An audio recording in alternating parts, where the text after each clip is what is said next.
중국 지도자가 정말 찬양대 찬양에 자기가 은혜가 되었노라고 이렇게 얘기를 해요.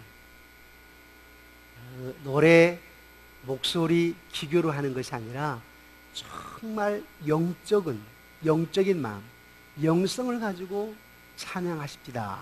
이렇게 저에게 표현을 해요. 그래서 많이 안 해. 제가 이렇게 얘기했는데 정말 여러분의 찬양이 늘 기도하시면서 영적인 찬양이 되었고 앞으로도 여러분들이 그런 영적인 찬양이 될 줄로 믿습니다.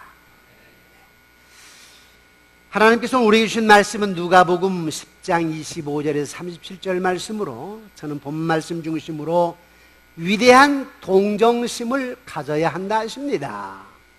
위대한 동정심을 가져야 한다 하십니다. 이러한 제목으로 하나의 말씀을 선포하겠습니다.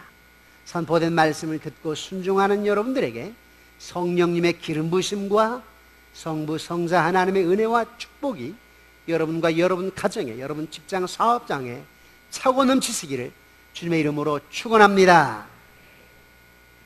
여기에는 꽃이 없죠. 저 3번 성전에는 이제 꽃이 되어 있었는데 여러분 꽃을 보게 되면 요즘 조화를 보면 이게 조화인지 생화인지 금방 구별할 수 없습니다. 그러나 조화는 틀리지요. 생화하고 조화가 다른데 조화의 특성은 무엇입니까? 첫째, 조화는 생명이 없다. 여러분 한번 좀 크게 한번 해보십시오. 저쪽에는 크게 잘하시더라고. 3번 성전에서는. 제가 약간 귀가 먹었거든요. 자, 첫째, 조화는 생명이 없다. 두 번째, 향기가 없다. 세 번째,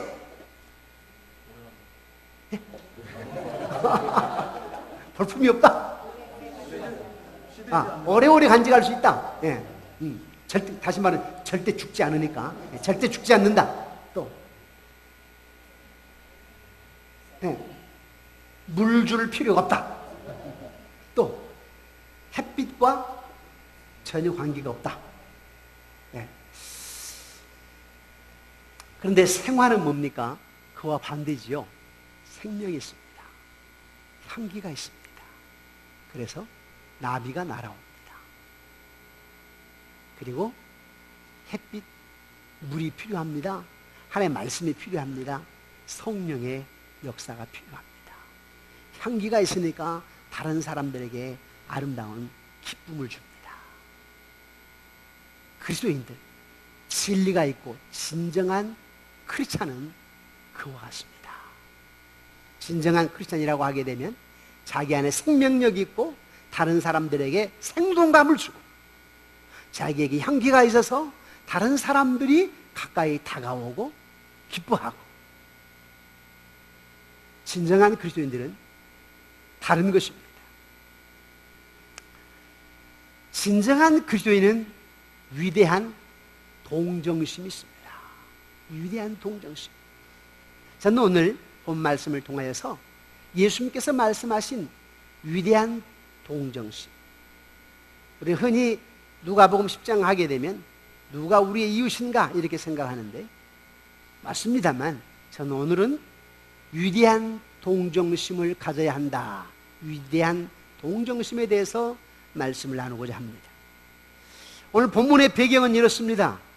한 율법사가 예수님을 시험하여 묻습니다. 즉 예수님을 곤란에 빠지게 하기 위해서 묻는 겁니다. 진짜라기보다는 예수님이 많은 병사를 고치시고 기적을 행하시고 예수님의 인기가 높아지니까 이 율법사가 상대적으로 자기는 별 볼 일 없는 사람처럼 느껴지게 되고, 그래서 시기 질투해서 예수님을 책잡으려고 어떻게 해야 영생을 얻습니까? 라고 질문을 합니다. 그럴 때 예수님께서 그래, 율법에는 뭐라고 하더냐? 너는 율법을 어떻게 읽느냐? 라고 물었습니다. 왜 그렇게 물었을까요, 여러분? 율법사에게 율법에는 뭐라고 하느냐? 너는 율법을 어떻게 읽느냐? 왜 이렇게 얘기했을까요? 만약에 율법을 제대로 안다면 이 율법사가 율법의 진리를, 율법의 본질을, 율법을 제대로 안다면 이렇게 묻지도 않아요. 그런데 율법은 있지만, 의식적인 종교 생활은 하지만, 그러나 율법의 의미를 몰랐습니다. 왜? 율법이 뭡니까? 하나님의 사랑입니다. 율법이 뭡니까? 장차 예수 그리스도가 오셔서 하나님의 사랑을 나타내는데 어떻게 나타내느냐? 예수의 죽음을 통하여서 많은 사람들의 죄를 사해 주시고 영원한 생명을 주시기 위해서 오신다라고 하는 것이 율법에 기록되어 있어요. 즉 오실 메시아에 대해서 기록되어 있어요. 그런데 율법사라고 해도, 율법을 가르치고 율법을 잘 아는 사람이라고 해도 율법 정신을 몰랐어요. 그래서 예수님께서 율법에는 뭐라고 하느냐? 율법을 어떻게 읽느냐? 라고 묻는 것입니다. 그랬더니 그거요, 내 마음을 다하고 목숨을 다하고 힘을 다하고 뜻을 다하여 주 하나님을 사랑하라고 말했고 내 이웃을 네 몸과 같이 사랑하라고 했습니다 라고 대답을 합니다. 그때 예수님께서 맞다, 네 대답이 옳다, 이 일을 행하라, 그러면 살리라. 무슨 말이요? 알기는 잘 아는데 행하지는 않다, 이 말 아닙니까? 맞다, 그걸 행해라, 그래야 살리라. 실천을 얘기한 겁니다. 실천. 혹시 우리는 율법사 같지 않을까요? 율법사. 진리를 우리가 아는 것 같지만 실제적으로 위대한 동정심도 없고 사랑도 없고, 요한복음 1장에 보니까 예수님께서, 빛이신 예수님께서 어둠 가운데 오셨으나 어둠이 깨닫지 못하더라. 바리새인들, 서기관들, 유대인들, 율법사들 말씀을 그렇게 잘 안다라고 말하지만 예수님이 누군지, 예수님이 왜 오셨는지를 모릅니다. 그래서 빛이신 예수님이 오셨으나 어둠이 깨닫지 못하더라. 이 율법사가 마찬가지예요. 예수님이 왜 오셨는지, 예수님이 누군지를 모르는 것입니다. 그러면서 내 이웃이 누굽니까? 라고 반문합니다. 예수님께. 그래, 그렇게 해라 그랬더니, 그러면 내 이웃이 누굽니까? 라고 할 때에 예수님께서 비유로 하신 말씀이 강도 만난 자의 얘기를 한 겁니다. 어떤 사람이 예루살렘에서 여리고로 내려가다가 강도들을 만나가지고 옷을 다 빼앗겨버리고, 그리고 매맞고 맞고, 그리고 거의 죽게 됐습니다. 죽어가는 자를 버리고 가버렸습니다. 그때에 한 제사장이, 율법을 안다라고 하는 사람이, 한 제사장이 지나가다가 보았습니다. 보고 그냥 피하여 가버렸습니다. 위대한 동정심이 없습니다. 사랑이 없습니다. 실천이 없습니다. 아는 척만 합니다. 교만만 합니다. 자, 그 뒤에 한 레일이 또 그 길을 가다가 이 강도 만난 자, 죽어가는 사람을 보았습니다. 그도 역시 도망쳐 버렸습니다. 피하여 가버렸습니다. 그 뒤에 한 사마리아 사람이 여행 중에 가다가 그도 보았습니다. 사마리아 사람은 그 사람을 보고 자기가 가지고 있는 기름과 포도주를 발라서 치료해 줍니다. 소독도 해주고 치료해 줍니다. 그리고 나귀에 태워서 주막집으로 데리고 가가지고 밤새도록 열 오르는 거 찬물로 이렇게 열을 내려줍니다. 아픈데 치료합니다. 밤새도록 옆에서 돌봐주었습니다. 이제 그 다음날은 가야 되기 때문에 그 주막집 주인에게 2데나리온을 주면서 이걸로 좀 치료 좀 해주십시오. 혹시 비용이 더 들면 내가 돌아오는 길에 들을 테니까 그때 청구하십시오. 이 비유를 합니다. 왜 이 사마리아 사람 얘기를 할까요? 너 율법사 아니야? 너 복음을 안다라고 하는 사람 아니야? 다 그렇다. 제사장 좀 봐라. 레인 좀 봐라. 그런데 너희들이 그렇게 무시한, 유대인도 아닌, 사람 취급도 하지 않는, 너희들이 사마리아를 통과하면 금방 갈 길을, 그 사람들 사람 취급도 하지 않고 보고 싶지 않아서 미워해서 사마리아를 통과하지도 않는데, 그 사마리아 사람은 위대한 동정심으로 강도 만난 자를 치료해 주었다. 라고 예수님께서 말씀하신 것입니다. 그러면서 율법사에게 야 율법사야, 내 생각에는 말이야, 이 세 사람 중에 누가 강도 만난 자의 이웃이냐? 라고 물었습니다. 그런데 뭐라고 대답을 해요? 자비를 베푸는 자들이라. 자비를 베푸는 자가 이웃이라는 것입니다. 옆에 계신 분이 이웃 맞습니까? 여러분 부모님이 이웃 맞습니까? 여러분 남편과 아내가 이웃 맞습니까? 가장 가까운 이웃은 남편 아닙니까? 가장 가까운 이웃은 아내 아닙니까? 그런데 저는 들어보았습니다. 권사님도 남편 장로님한테 아유 왼수 그런 말 쓰는 걸 난 들어보았습니다. 장로님도 아내에게 그런 비슷한 말 하는 것을 저는 전에 들어보았습니다. 어쩌면 우리가 율법사가 아닐까요? 어쩌면 우리가 바리새인 서기관 같은 사람들이 아닐까요? 여러분 부모님에 대해서는 어떻게 생각하십니까? 또 부모님이 여러분에 대해서는 아니 교회 안에서는 여러분 어떻습니까? 교회 안에서도 누군가 미워하는 사람이 있지요. 교회 안에서 질투가 나는 사람이 있지요. 예수님은 오늘 저와 여러분들에게 혹시 너는 이 한 제사장과 같지 않니? 너는 한 레인과 같지 않니? 그러나 너희들이 생각하기에 전혀 예측도 못했던 사람 사마리아 사람은 진짜 돌보는 사람, 자비를 베푸는 사람, 위안 동정심이 있었다. 나는 그런 사람을 통하여서 나의 일을 이루어간다. 주님 오늘 저와 여러분들에게 이렇게 말씀하신 일로 합니다. 사랑하는 성도 여러분, 오늘날 많은 사람들이 이 율법사와 같이 생각을 하고 행동을 합니다. 그것이 나와 무슨 상관이 있습니까? 저렇게 멀리 떨어진 사람들을 우리가 왜 도와야 합니까? 아니 나도 죽게 생겼는데 어떻게 도웁니까? 아니 그 도울 사람이 한두 명이야 되지 차라리 그냥 돕지 맙시다. 교회 안에, 한국 교회 안에 이것이 팽배합니다. 예수님은 복음 전파를 위해서 위대한 동정심에 있어서 모든 경계선을 다 제거했습니다. 그 중국 지도자가 가면서 또 수지 영락교회 가가지고 수요일날 전에 가서 감증 집회를 하는데 이렇게 얘기를 해요. 제가 한국에 오면서 한국은 나의 형제 나라입니다. 여기에 계신 믿는 여러분들은 저의 이웃입니다. 이렇게 얘기를 하더라고요.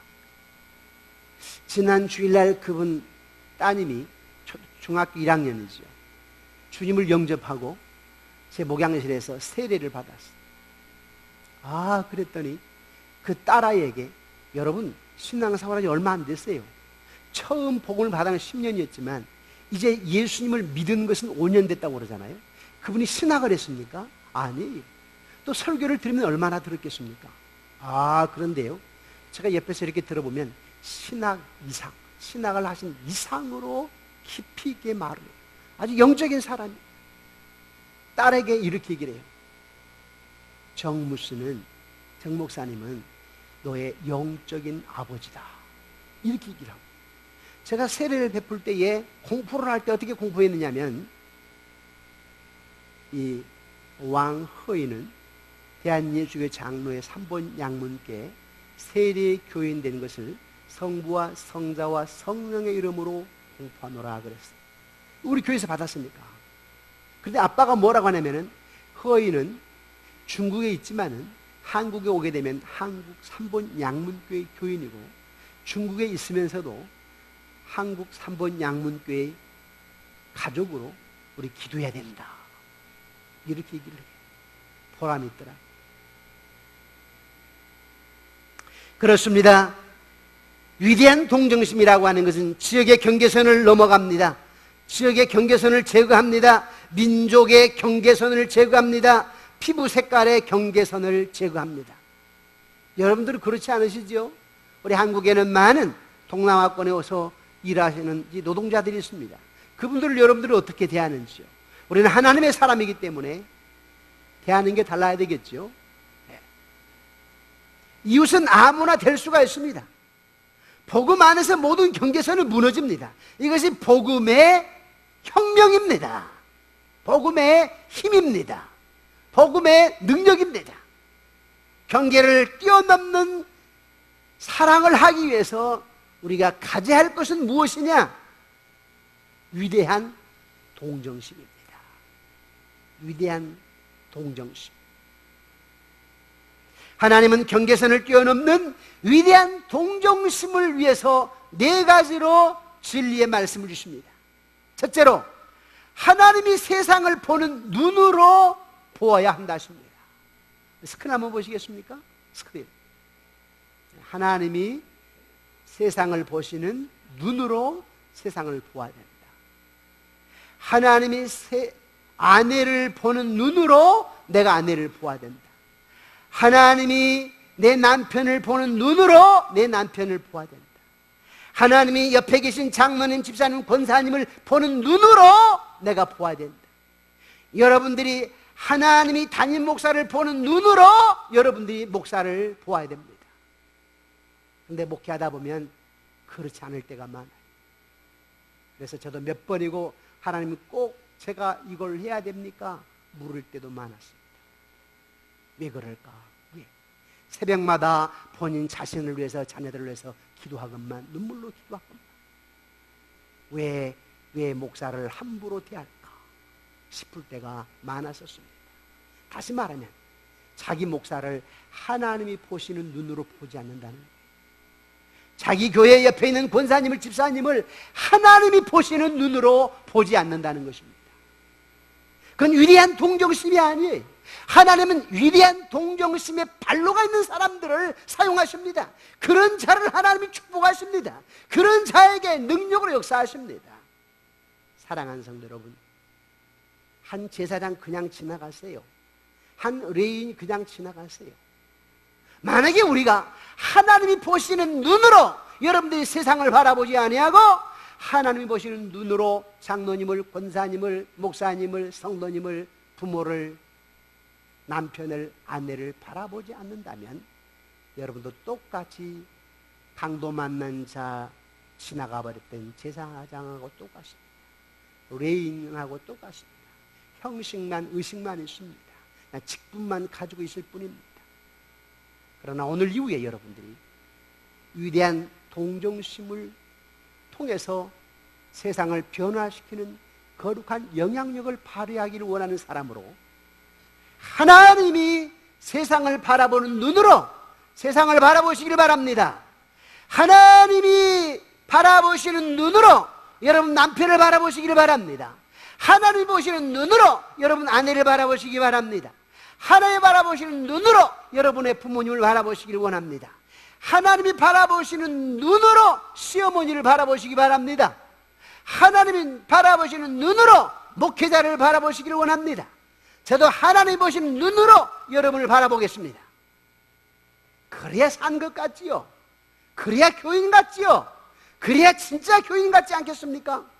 이왕에 우리가 신앙생활하는 것 내가 하는 건 아니지만 하나님이 부르셨으니까 한국 교회 안에서, 세계 교회 안에서 진짜 교회다운, 확실히 믿는, 진짜 복음이 있는, 생명력이 있는, 향기가 있는 그런 크리스찬이 되시기를 주님의 이름으로 축원합니다.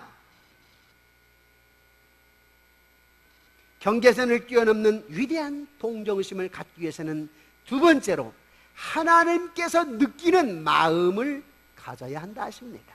뭘 가져야 된다고요? 하나님께서 느끼는 마음, 영상을 보게 되면 사랑의 마음입니다. 하나의 마음. 하나의 마음은 여러분들을 얼마나 사랑한지 모릅니다. 느끼는 마음. 우리 33절 말씀을 함께 읽어보실까요? 함께 읽겠습니다. 어떤 사마리아 사람은 여행 중에 거기로 그를 보고 불쌍히 여겨. 여기에 보았단 말은 하나님이 보시는 눈으로 보았다는 거고, 여기 불쌍히 여겼단 말은 하나님 느끼는 마음으로 불쌍히 여겼다 하는 것입니다. 하나님이 보시는 마음으로 불쌍히 여겼다. 제가 개척 20주년을 맞이하면서 쭉 되돌아보았습니다.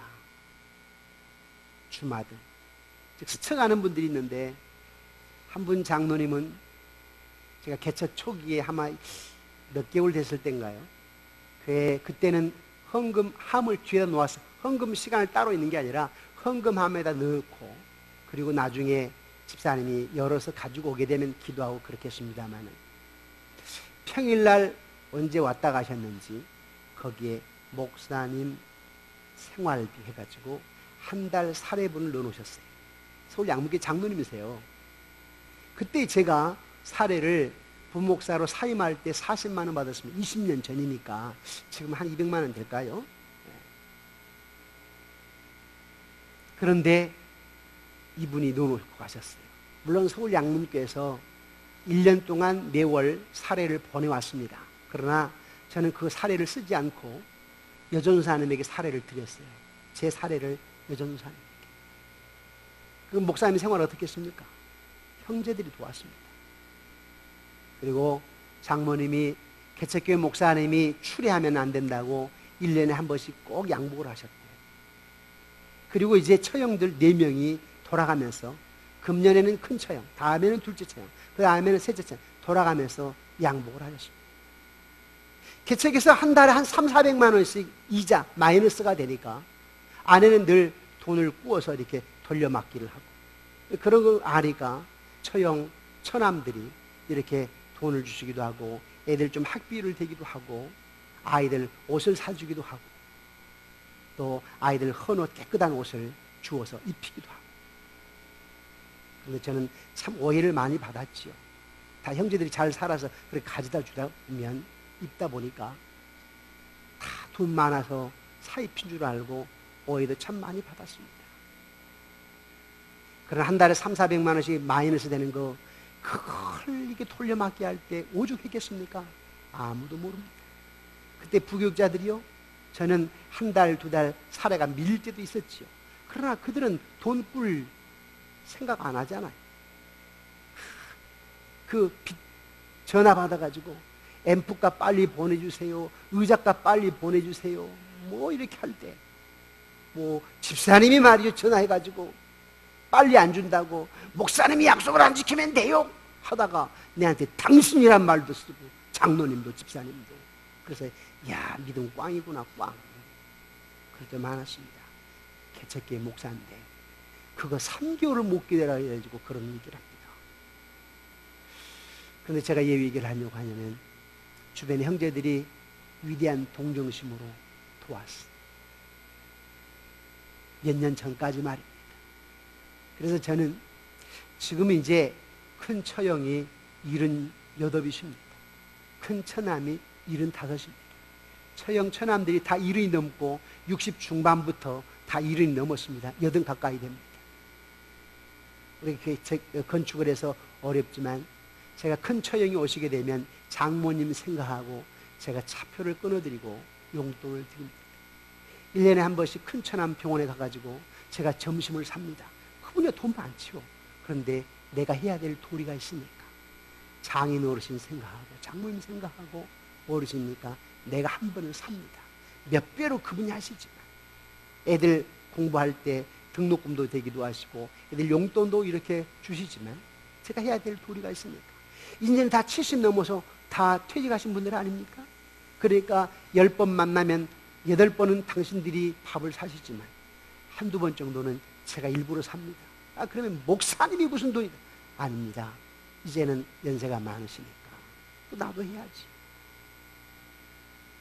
저는 그분들에게서 3대째 믿는 그분들에게 내가 누구 처갓집 자랑하게 한 게 아니에요. 믿음은 위대한 동정심이 있다, 이 말입니다. 위대한 동정심. 또 지금 연세 드신 분들은 아직까지는 위대한 동정심이 있습니다. 그러나 젊으신 분들은 그게 없어요. 물론 지극히 소수가 있습니다. 지극히 소수가 옛날 어머님, 권사님, 아버님, 장로님이 배운 게 있으니까 교회 안에 나누기도 하고, 하다못해 또 목사에게 섬기기도 하고 이렇지만, 이제 갈수록 그렇지 않습니다. 제가 명절 때 되면 저희 집에 이제 한 몇 분이 선물이 오잖아요. 그러면 그걸 뭐 하는지 아십니까? 아내가 다 나누어서 쇼핑비 나눠요. 몇 가정. 아내의 마음속에는 아마 10가정 이상 도와야 될 가정이 있어요. 그런데 요즘엔, 옛날에는 그래도 조금 도울 수 있었는데 지금은 뭐 한 서너 가정 이렇게 이제 하다 보니까 이제 오면 그거 다 나누느니라고, 아내가. 다 나누어요.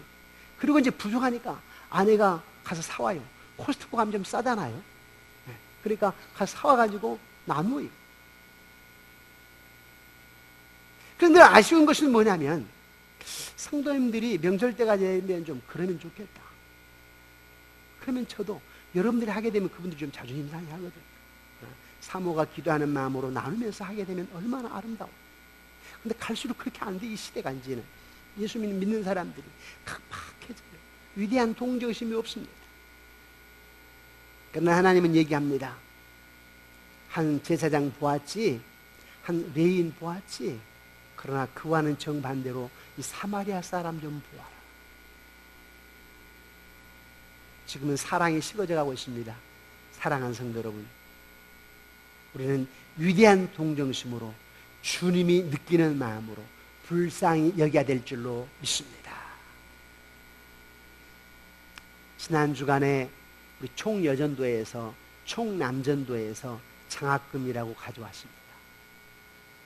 남전도에서 100만 원, 총여전도에서 80만 원을 가져왔습니다. 공개적으로 예배 때 장학금 전달하는 것도 좋지만 그렇게 드러내는 것은 그렇게 썩 좋지는 않습니다. 생색은 낼지 몰라도 받는 사람이 그렇게 썩 좋아하지 않습니다. 또 뿐만 아니라 목사 입장에서는 줄 사람이 참 많은데 누구는 또 안 주고 누구는 주고 또 오해할 수도 있잖아요. 그러니까 목회자가 그냥 정해서 드리는 겁니다. 그래서 제가 지금 3명에게는 지출했습니다. 나머지는 지금 좀 남겨두어서 지출을 못하고 있습니다. 이유는 뭐냐면, 제가 어디 헌신 예배를 간다 할지 나에게 좀 돈이 생기게 되면 좀 보태서 하려고. 너무 작아져요. 그래서 좀 보태서 하려고. 술을 좀 많이 드려야 되겠네요. 사랑하는 성도 여러분, 우리가 교회 생활하면서 주님이 느끼는 마음을 가지고 실제적인 생활을 하기를 원합니다. 실제적인 생활. 세 번째로는 가까이 다가가는 발이 되어야 한다 하십니다. 아까 첫 번째는 뭐였습니까? 하나님이 세상을 보시는 눈으로 바라보아야 된다. 두 번째는요, 하나님이 느끼는 마음으로 돌봐야 된다. 세 번째는 가까이 다가가는 발이 되어야 한다. 우리 영상 한번 보실까요? 아기 발치고는 좀 큰 것 같은데, 아기 발인지 어른 발인지 발입니다. 가까이 다가가는 발이 되어야 한다. 우리 34절 말씀을 우리 함께 읽어보시겠습니다. 34절 말씀 함께 읽겠습니다. 가까이 가서 기름과 포도주를 그 상처에 붓고 싸매고 자기 짐승에 태워 주막으로 데리고 가서 돌보아 주니라. 아멘. 하나님이 걸으시는 그곳을 함께 걷는 발이 되었다는 것입니다. 말로만 어떡하노 일이 끝나지 않았습니다.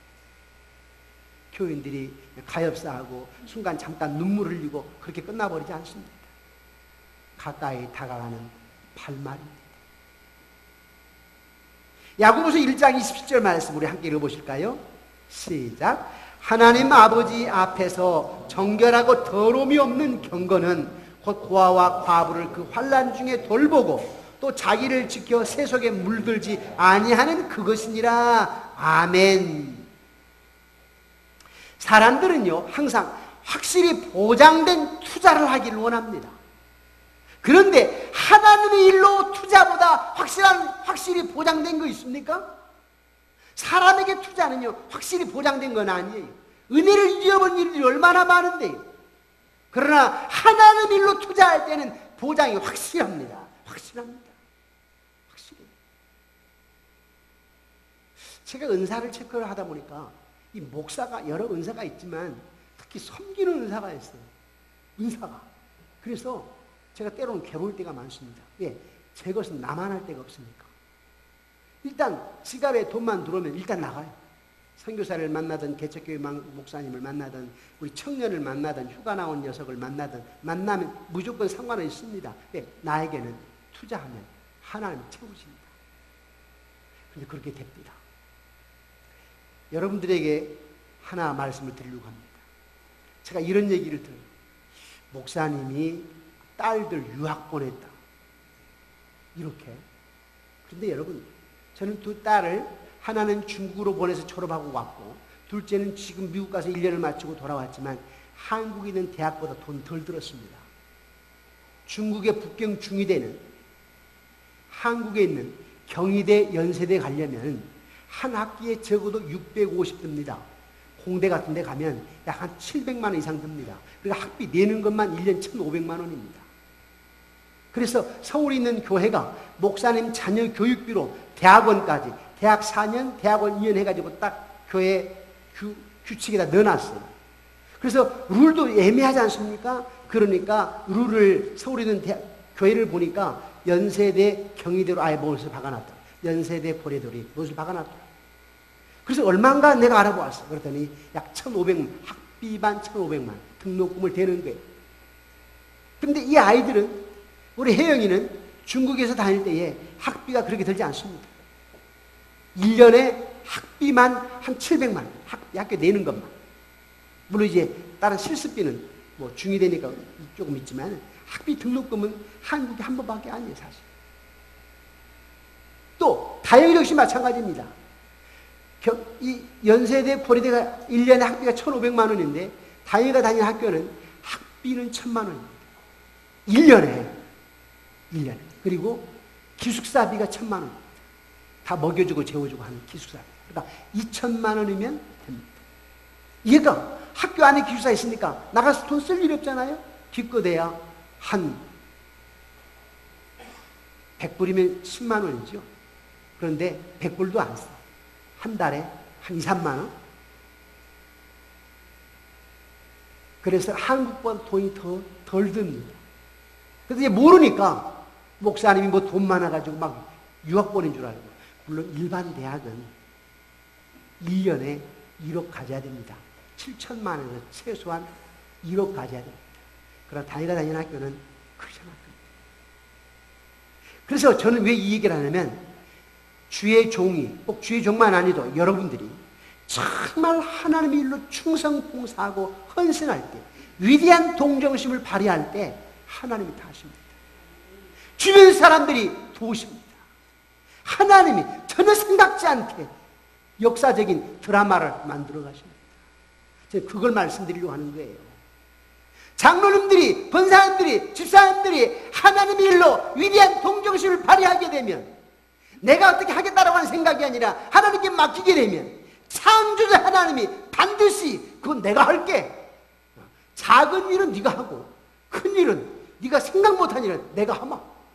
하나님이 그렇게 하십니다. 그런데 내가 목회하다 보니까 그렇게 하는 사람들이, 교인들이 없어요. 거의 없어요. 다 내가 하지. 내가.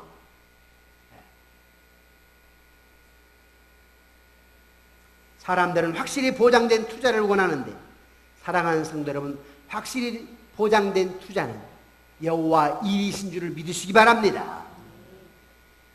이 시대에 그래서 남은 자가 되고 분명히 엘리야처럼, 모세처럼, 여호수아처럼, 갈렙처럼, 히스기야처럼, 이삭처럼, 에스더처럼, 드보라 여성처럼, 갈렙처럼, 안나 여선자처럼 이 시대에 하나님의 위대한 역사를 경험하는 여러분 되시기를 주님의 이름으로 축원합니다.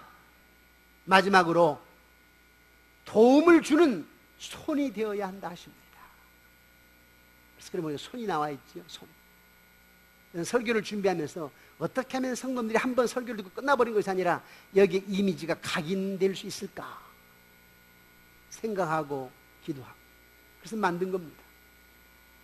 첫째는 하나님이 세상을 바라보는 눈으로 이웃을 아내부터 남편부터 다 바라보아야 된다. 두 번째는 하나님이 느끼는 마음으로 느껴야 된다. 세 번째는요, 가까이 다가가는 발이 되어야 된다. 네 번째는요, 도움을 주는, 즉 돌보는 손이 돼야 된다. 누가 이렇게 했다고요? 사마리아 사람이. 그래서 예수님이 누구를 칭찬했다고요? 사마리아 사람. 칭찬받았어야 될, 아니 진짜 행해야 될 제사장들은, 레인들은 안 그랬는데 생각지 않는 사마리아, 아니 유대인들 율법사들이 사람 취급하지 않았던 사마리아 사람은 그랬다는 것입니다. 진정한 동정심은 무언가 대가를 지불하는 것입니다. 위대한 동정심은 포기해야 하는 것이 생기는 것입니다. 그런데 우리는 내가 생각해가지고 포기 못하고, 내가 생각해가지고 무엇을 지불하지 못할 때가 얼마나 많습니까? 혹시 여러분 가운데 11조를 못하신 분도 역시 마찬가지입니다. 내가 생각하니까 못하는 거지요. 포기를 못하는 거지요. 온전한 주일 성수 역시 마찬가지입니다. 내가 해야 된다고 생각하니까 주의를 온전히 못 지키는 거지요.